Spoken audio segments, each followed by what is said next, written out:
अद्विक को blood cancer है।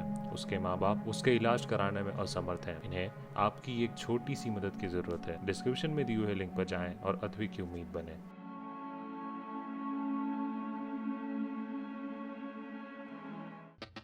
Corona virus कहां से शुरू हुआ, इस बात को लेकर कई थ्योरीज चल रही हैं।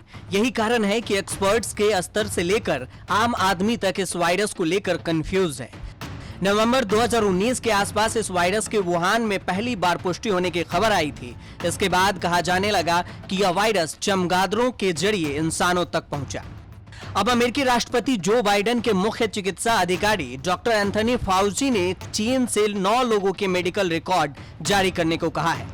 फाइनेंशियल टाइम के मुताबिक डॉक्टर फाउची का अनुमान है कि इन लोगों की बीमारियां इस बात का महत्वपूर्ण सुराग दे सकती है कि क्या वाकई में कोविड-19 पहली बार लैब से लीक हुआ।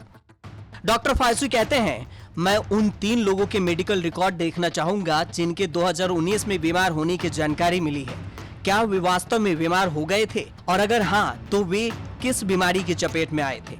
साथ ही माइनिंग का काम करने वाले वे लोग जो सालों पहले बीमार हुए थे, उनके मेडिकल रिकॉर्ड्स क्या कहते हैं। क्या उन लोगों में एक या एक से ज्यादा वायरस थे? वो क्या था? ऐसा बिल्कुल माना जा सकता है कि SARS-CoV-2 की उत्पत्ति उस गुफा में हुई थी, या फिर वो या तो वहां से प्राकृतिक रूप से फैला हो या फिर लैब के जरिए।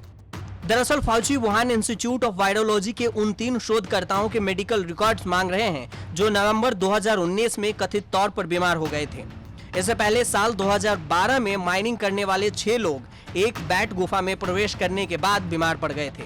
इतना ही नहीं, वुहान इंस्टीट्यूट ऑफ वायरोलॉजी के वैज्ञानिकों ने बाद में चमगादड़ से सैंपल लेने के जरिए उस गुफा का भी दौरा किया था। उन 6 में से 3 खनिकों की मौत भी हो गई थी। बताया जा रहा है कि इन लोगों में निमोनिया और सामान्य कुछ लक्षण थे। हालांकि कई थ्योरीज, केस स्टडीज और जांचों के बाद भी सच्चाई का पता नहीं चल सका है।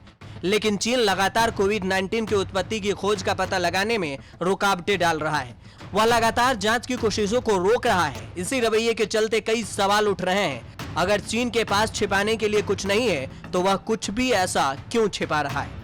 तो वहीं चीन ने वायरस के लैब से लीक होने वाली बात का पूरी तरह से खंडन किया है। साथ ही चीन ने अमेरिका समेत कई अन्य षड्यंत्र रचने और ध्यान भटकाने के लिए महामारी को राजनीतिक से जोड़ने का आरोप भी लगाया है।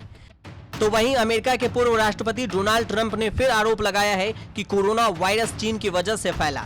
शुक्रवार को जारी एक बयान में ट्रंप ने चीन से अमेरिका और दुनिया को हुए नुकसान की भरपाई करने को भी कहा है।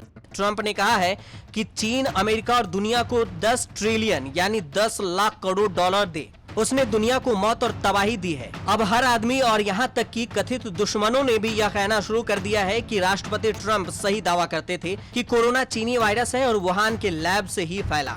यह पहली बार नहीं है जब ट्रंप ने कोरोना को चीनी वायरस कहा हो। पिछले साल भी राष्ट्रपति चुनाव के दौरान उन्होंने कई बार इसका जिक्र किया और यहाँ तक दावा किया था कि उसके पास चीनी साजिश के सबूत मौजूद हैं।